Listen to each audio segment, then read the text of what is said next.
जय हिंद दोस्तों, मैं किशन चंद आप सबका स्वागत करता हूं। तो चलिए शुरू करते हैं आज के डिफेंस समाचारों को। बढ़ते पहले डिफेंस अपडेट की तरफ।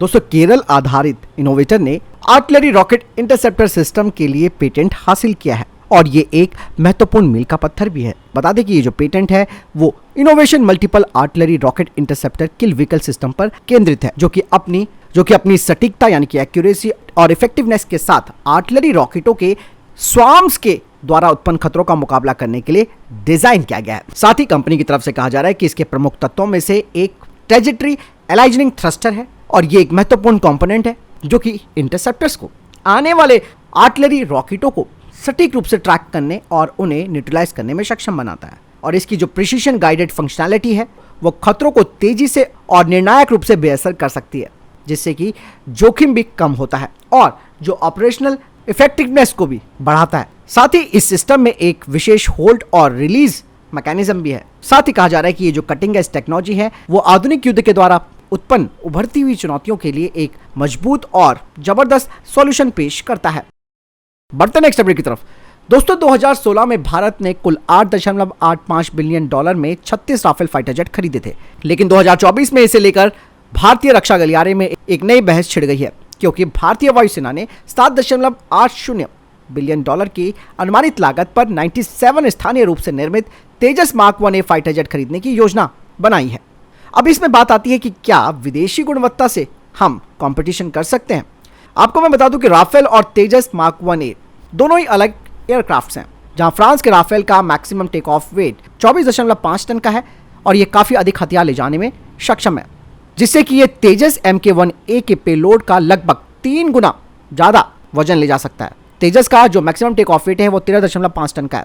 ऐसे में दोस्तों, तेजस मार्क 1A किफायती विकल्प के रूप में भी उभरता है, यानी कि जो अनुमानित एस्टिमेटेड यूनिट कॉस्ट है उस पर 290 तेजस मार्क 1A फाइटर जेट की खरीद पर लगभग $22 मिलियन की लागत आएगी, जो कि 114 राफेल फाइटर जेट की अनुमानित लागत से काफी कम है। और तेजस फाइटर जेट से भारतीय वायुसेना की मारक क्षमता में 3 गुना ज्यादा वृद्धि होगी, खासकर कि 36 राफेल जेट जो कि $8.85 अरब में खरीदे गए थे, तो वहीं 83 MK1A केवल $6.15 अरब में खरीदे गए थे। ऐसे में जो डिफेंस एक्सपर्ट्स हैं उनका कहना है कि क्वांटिटी की भी एक अपनी क्वालिटी होती है। बड़े पैमाने पर अगर संघर्ष देखा जाए तो फाइटर जेट्स की एक बड़ी संख्या होनी बहुत जरूरी है, और अगर आपके पास भारी संख्या में फाइटर जेट्स हैं तो आप दुश्मन की डिफेंस को कमजोर कर सकते हैं।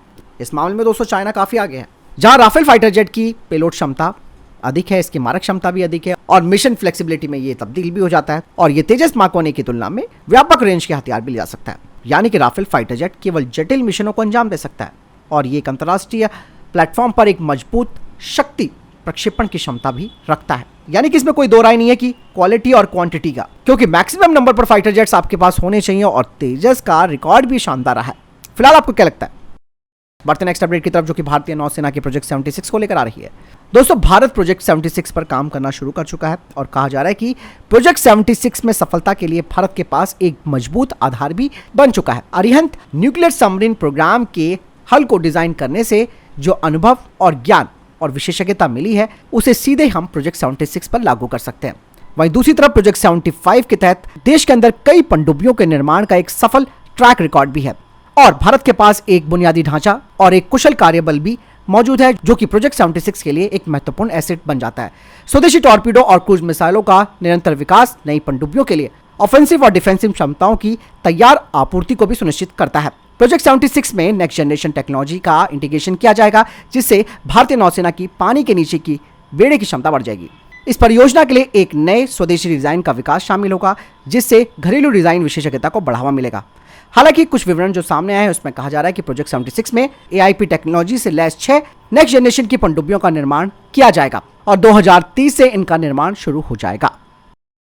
चलिए बढ़ते हैं नेक्स्ट अपडेट की तरफ। दोस्तों, ग्रीस ने भारत को अपनी फ्लीट में मौजूद 15 मिराज 2000 फाइटर जेट का एक आकर्षक ऑफर दिया है, जिसे कि ग्रीक मिलिट्री जनरल जो हैं उन्होंने दिया है जब वो भारत आए थे। आपको बता दें कि ये जो मिराज 2000 है वो काफ़ी वैल्यूएबल पोजीशन में इस वक्त मौजूद हैं, और ये 25 साल से कम उम्र के फाइटर जेट्स हैं, और साथ ही इनका एयरवर्थी एयरफ्रेम है, यानी कि अगले 15 सालों तक ये और काम कर सकते हैं।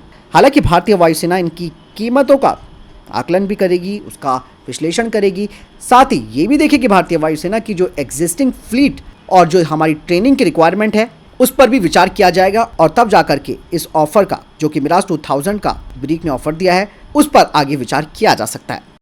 चलिए बढ़ते नेक्स्ट अपडेट की तरफ, जो कि जोरावर लाइट टैंक को लेकर आ रही है। आपको मैं बता दूं कि जोरावर लाइट टैंक का एक्सटेंसिव इंटरनल ट्रायल्स चल रहे हैं लार्सन एंड टूब्रो की फैसिलिटी में, जहां इसके ऑटोमोटिव परफॉर्मेंस, सॉफ्टवेयर फंक्शनैलिटी और स्टेबलाइजेशन सिस्टम का परीक्षण चल रहा है। कहा जा रहा है कि इसके और भी कई क्रूशियल जो एस्पेक्ट्स हैं उनका भी टेस्ट किया जाएगा। अब इसके समर ट्रायल्स अगले महीने से शुरू हो जाएंगे ताकि रियल वर्ल्ड कंडीशन में इसे ऑपरेट किया जा सके, खास करके इसके हाई एल्टीट्यूड डिप्लॉयमेंट टेस्ट किए जाएंगे। बढ़ते नेक्स्ट अपडेट की तरफ। फ्रांस की फर्म नेवल ग्रुप ने भारत को अपने 940 ऑस्टिन दे काउंटर मेजर वेरिएंट का ऑफर किया है भारतीय नौसेना को, जिसे कि वो भारत के साथ मिलकर तैयार करेगा पार्टनरशिप के माध्यम से, और वो भी भारतीय शिपयार्ड के साथ मिलकर। और इसकी विशेषताओं की बात की जाए तो इसका बहुत ही कम लो एकॉस्टिक इलेक्ट्रिकल और मैग्नेटिक सिग्नेचर है, जिससे कि जो माइंस हैं वो इन्हें आसानी से डिटेक्ट नहीं कर सकते। दोस्तों, नेवल ग्रुप भारतीय शिप बिल्डिंग की क्षमता को यहाँ पर बढ़ा सकता है, खासकर कि वो भारत को एडवांस टेक्नोलॉजी तक पहुंच प्रदान करेगा। साथ ही इसमें surface drone, under water drone और एरियल ड्रोन्स का भी इंटीग्रेशन किया जाएगा माइन डिटेक्शन, क्लासिफिकेशन और न्यूट्रलाइजेशन के लिए। बढ़ते नेक्स्ट अपडेट की तरफ। दोस्तों, भारतीय वायुसेना ने एक रिक्वेस्ट फॉर इंफॉर्मेशन जारी किया है मीडियम पावर रडार सिस्टम का भारतीय घरेलू वेंडर्स के लिए। दोस्तों, भारतीय वायुसेना जल्द ही अस्त्र मार्क 2 का परीक्षण करने वाली है, जो कि हवा से हवा में मार करने वाली भारत की स्वदेशी मिसाइल है। इसकी रेंज 130 से 160 किलोमीटर के बीच है। अस्त्र मार्क 2 अभी ट्रायल फेज में है। बता दें कि अस्त्र मार्क 2 मिसाइल में हाई एक्सप्लोजिव या फिर प्री फ्रेगमेंटेड HMX हथियार लगाए जा सकते हैं। दोस्तों, अस्त्र मार्क 2 का जो टेस्ट किया जाएगा वो इलेक्ट्रॉनिक टारगेट एंगेजमेंट के साथ किया जाएगा, और इसका जो आयशा सीकर है वो ऑलरेडी टेस्टेड है, और सेकंड फेज में इस मिसाइल की एक्यूरेसी का टेस्ट किया जाएगा, वो भी रियलिस्टिक कॉम्बैट सिमुलेशन के साथ, जिसमें कि मैनूवरिंग टारगेट्स होंगे। चलिए बढ़ते नेक्स्ट अपडेट की तरफ। दोस्तों, भारतीय सेना भी अब इजराइल हमास युद्ध से आतंकवाद विरोधी सीख ले रही है।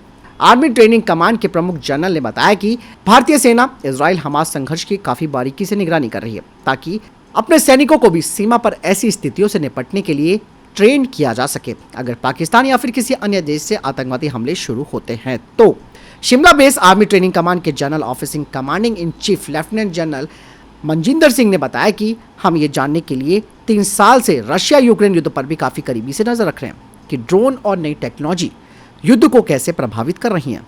उन्होंने कहा कि इसीलिए सैनिकों और मैदानी सेना को दी जाने वाली प्रशिक्षण सामग्री उन्हें ऐसी इमरजेंसी के लिए तैयार करने के अनुसार बनाई जाती है। लेफ्टिनेंट जनरल ने बताया कि इजराइल हमास युद्ध एक क्लासिक मामला है, जहां पाकिस्तान या किसी देश के साथ हमारी सीमाओं पर आतंकवादी हमलों से हम भी प्रभावित हो सकते हैं। चलिए बढ़ते नेक्स्ट अपडेट की तरफ। दोस्तों, अर्जेंटीना ने भारत को एक बड़ा झटका दे दिया है। आखिरकार अर्जेंटीना ने फाइनली डेनमार्क से 24 F-16 सेकेंड हैंड जो फाइटर जेट्स हैं उनकी खरीद को पूरा कर लिया है। इससे पहले पाकिस्तान भी अर्जेंटीना को JF-17 फाइटर जेट बेचने की कोशिश कर रहा था, लेकिन अर्जेंटीना के नए राष्ट्रपति ने यह डील नहीं की।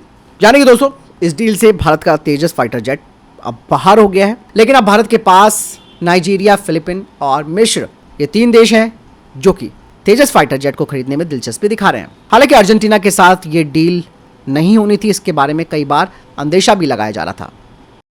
दोस्तों, DRDO के अध्यक्ष डॉक्टर समीर वी कामत ने state of the art submersible platform, जो कि अकॉस्टिक कैरेक्टराइजेशन और इवैल्यूएशन के लिए है, इस प्लेटफॉर्म का उद्घाटन किया। इसका उपयोग परीक्षण के लिए किया जाएगा, जिसमें कि सोनार सिस्टम, सेंसर और transducers, anti submarine warfare system आदि का।